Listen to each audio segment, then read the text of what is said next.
Good morning बच्चों। Ray optics में NEET के पीवाईक्यू सेक्शन और लेवल 2 के ऊपर एक क्वेश्चन नंबर 39 है। क्वेश्चन देखते हैं। क्वेश्चन कह रहा है a small object is placed at 3.6 centimetre from the magnifier of focal length 4 centimetre. Diagram में दिखाया गया है। ये कॉन्वेक्स लेंस है मैग्नीफायर का, जिसकी फोकल लेंथ कितनी दे रखी है बच्चों? 4 सेंटीमीटर। अब क्वेश्चन कह रहा है फाइंड एंगुलर मैग्निफिकेशन। अब इस क्वेश्चन में आपसे फाइंड करना है क्या? Angular magnification. और हमारे पास 4 ऑप्शन में से ऑप्शन सी सही है, अर्थात कि एंगुलर मैग्निफिकेशन की वैल्यू यहाँ पे क्या है? 7 है। तो चलिए बच्चों क्वेश्चन को सॉल्व करते हैं और देखते हैं कि कैसे एंगुलर मैग्निफिकेशन 7 आया है। सॉल्यूशन देखें। पहले तो ये बताएं आप, एंगुलर मैग्निफिकेशन क्या होता है सिंपल माइक्रोस्कोप या मैग्नीफायर का? तो angular magnification of simple microscope. अच्छा, सिंपल माइक्रोस्कोप को ही मैग्नीफायर कहते हैं बच्चों। तो ये क्या होता है? ये होता है बच्चों angle made by final image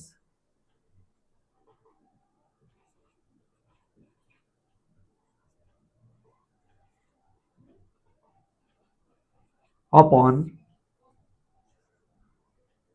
maximum angle made by object. Maximum angle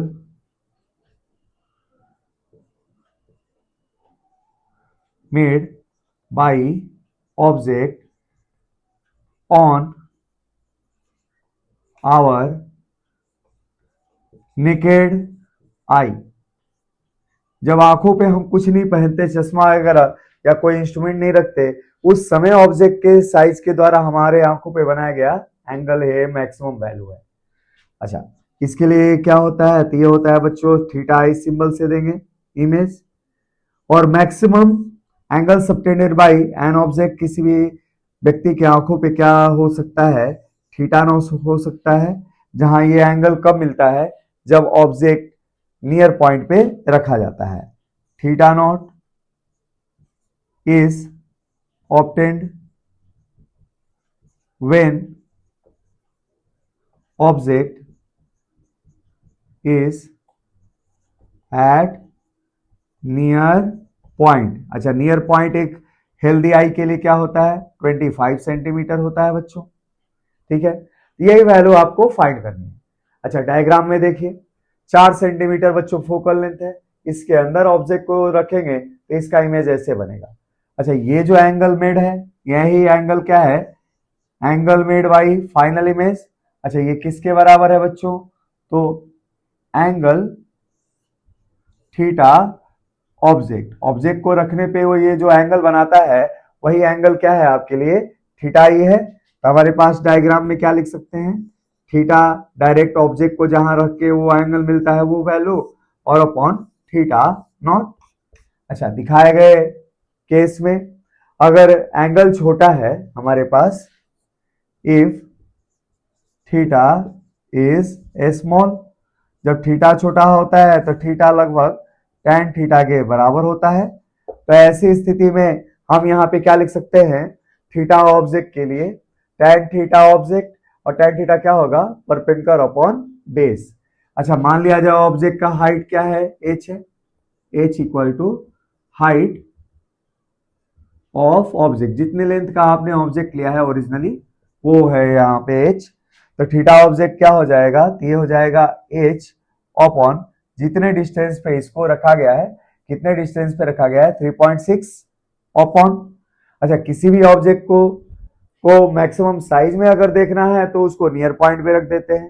भाई जितना करीब होगा हमारे ये लेंस से, इसके द्वारा मेड एंगल क्या होगा? बड़ा होगा। उसी तरह ऑब्जेक्ट जितना ही आंखों के पास होगा, उसके द्वारा आंखों पे बनाया गया एंगल क्या होता है? ज्यादा से ज्यादा होता है, मैक्सिमम होता है। और किसी भी आंख को साफ सुथरा भी दिखाई देने के लिए वो ऑब्जेक्ट कम से कम कितनी दूरी पे रख सकते हैं?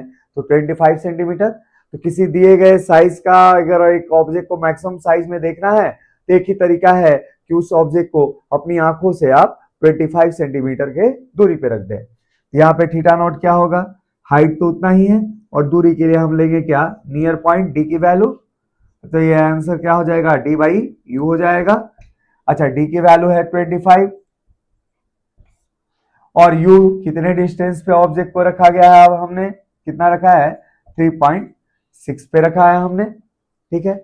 अच्छा, इससे इसको डिवाइड किया तो लगभग ये किसके आसपास जाएगा, तो 25 में अगर 3.6 को हम डिवाइड करेंगे तो देखते हैं क्या मिलने वाला है बच्चों,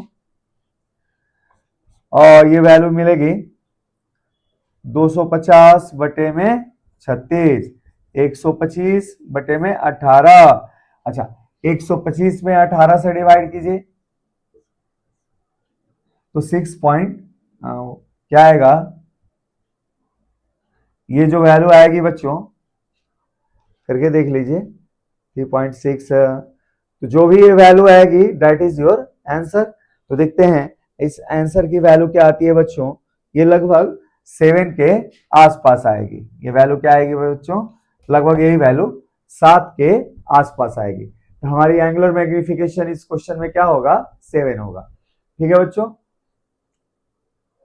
तो चलिए बच्चों इस सेक्शन के ऊपर और सारे क्वेश्चन हम यहाँ सॉल्व करते हैं।